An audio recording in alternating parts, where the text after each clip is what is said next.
Hey everyone, it's your host Chai. You know, there are moments when the internet stops feeling like this vast, disconnected space and suddenly becomes personal. When someone you've been quietly watching, someone whose voice has carried you through your own dark times, suddenly needs you to carry them for a moment. I found out a few hours ago that Liz, Thewizardliz, discovered her husband had been cheating on her, and I started crying. Not the kind of crying you do at movies, but the kind that comes from somewhere deeper, like the kind that happens when you realize someone who's been giving you strength needs you. So this isn't going to be a typical episode. This isn't going to be about analyzing or dissecting or explaining. This is just about holding space and saying the things that need to be said when someone you care about is sitting in wreckage of a betrayal they never deserved. So if you're here because you love Liz too, or if you're here because you know what it feels like when trust shatters, stay with me. We're going to talk about courage and about the kind of woman who builds others up even when her own world is falling down, and about why some betrayals reveal not the weakness of the betrayed, but the incredible strength they never knew they had. Let me tell you about my first encounter with Liz. So I was having one of those mornings where getting out of bed felt like climbing a mountain. You know, those days when your own thoughts feel too heavy, when the world seems designed to drain you, and there, her voice cutting through all that noise with this clarity.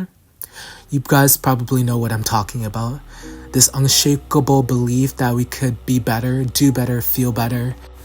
Liz has this way of talking to you like she sees something in you that you've forgotten was there. She doesn't sugarcoat the hard parts. Life is messy, growth is uncomfortable, healing isn't linear. But she holds this space where you can be imperfect and still worthy, still deserving of good things. That's what made her different, you know? In a world full of people selling you perfection, Liz was selling you possibility. The possibility that your struggles didn't disqualify you from joy.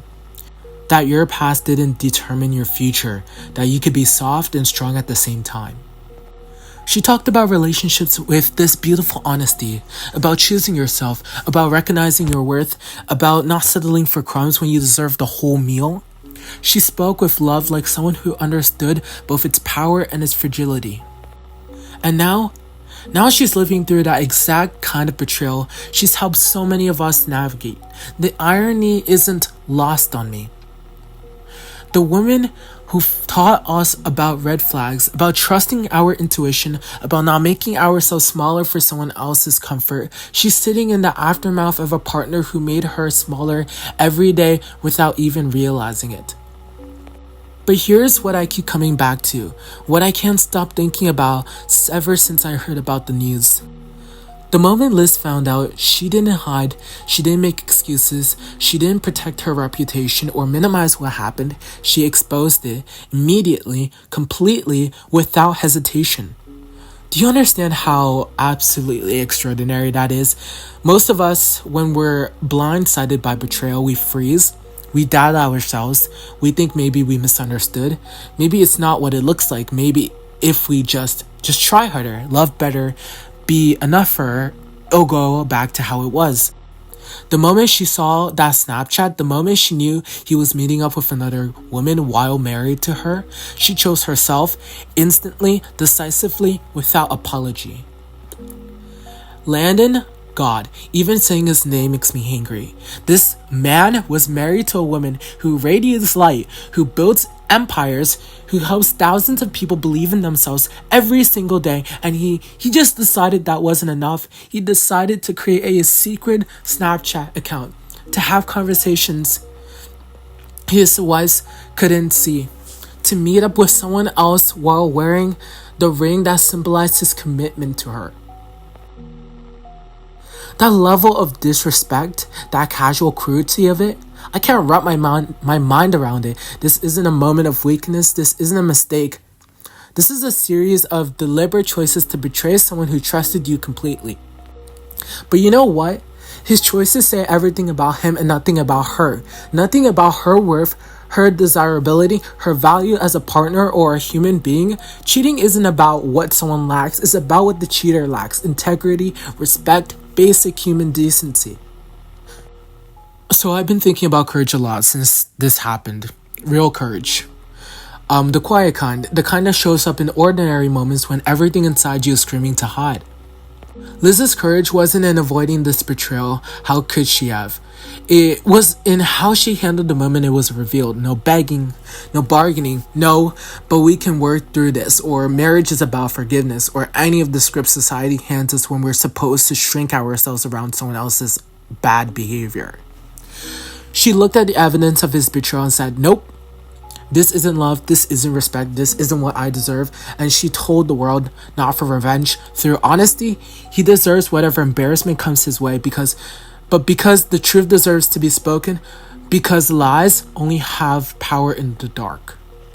And you know what happened next? The internet. God, the internet can be so cruel, and sometimes there were people, actual human beings, mocking her, saying things like, I told you so, or she could have seen the red flags, or what did she expect moving so fast? Can we talk about this for a moment? The impulse people have to blame victims of a betrayal, as if somehow, if we can find something they did wrong, it means we're safe. It means it won't happen to us because we're smarter, we're more cautious, more whatever.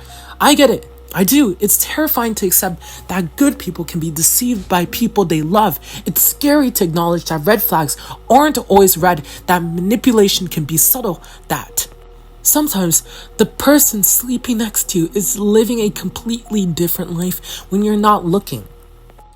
But that fear, that desperate need to feel superior to someone else's pain, it comes from ego. From this ugly place where we need other people to be wrong so we can feel right, where we need other people's marriages to fail so we can feel secure in ours. Real wisdom, real strength, real security, it doesn't come from never falling down. It comes from how you get back up. And Liz, she didn't just get back up. She stood, looked betrayal in the face and said, you don't get to dim my light. That's the woman I want to talk about. Not the woman who was cheated on. The woman who refused to let being cheated on define her worth. You know, I've been thinking about why this hits so hard. Why Liz's story feels so personal, even to those of us who've never met her.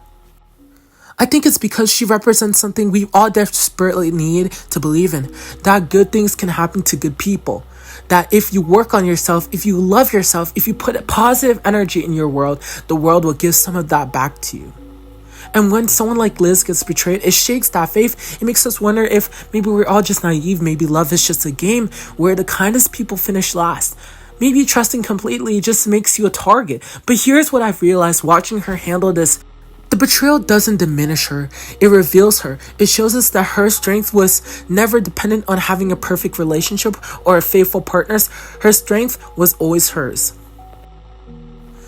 The woman who helped thousands of people believe in themselves didn't need a man's validation to be valuable. The woman who built a platform on authenticity and self-love didn't become less authentic when someone else chose to be dishonest.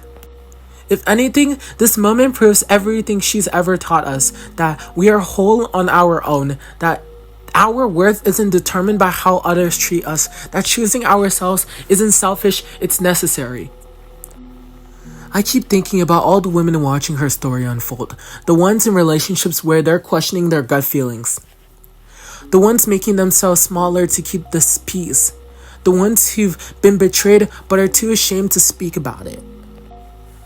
They're seeing a woman say, this happened to me and I'm still here, I'm still whole, I'm still worthy of real love. They're seeing that survival isn't just possible, it can be beautiful. And maybe that's the real gift in all of this pain, not the betrayal itself. That was senseless, cruel, unnecessary, but Liz's response to it, her refusal to be diminished by her insistence on telling the truth even when the truth is ugly. Liz, if you're listening to this, I need you to know something. You didn't deserve this, not for moving too fast, not for trusting too much, not for believing in love even after you've been hurt before. You don't deserve this because no one deserves this. Betrayal isn't something we earn through our choices. It's something that reveals the character of the person who betrays us. I know right now it might feel like The ground has shifted under your feet. Like everything you thought you knew about your life, your marriage, your future, it's all been rewritten without your permission. I know because I've been there. We've all been there in some way. But here's what I want you to remember. You're not what happened to you. You are how you responded to what happened to you. And your response, it was perfect. It was exactly what someone who loves herself does when faced with someone who doesn't. You've taught us that healing isn't linear, that growth isn't comfortable, and that choosing yourself isn't always easy. Now you get to teach us something else, that betrayal doesn't break the unbreakable, that life finds a way even in the darkest moments, that love, real love, starting with self-love is always worth the risk. We see you, we believe in you, and we're here for whatever comes next. To everyone else listening, thank you for holding this space with me. Thank you for understanding that sometimes the most important thing we can do is simply witness someone else's courage. Stay curious, stay cozy, and stay brave. Sometimes the most radical act is refusing to let someone else's choices define your worth. I'll see you next time.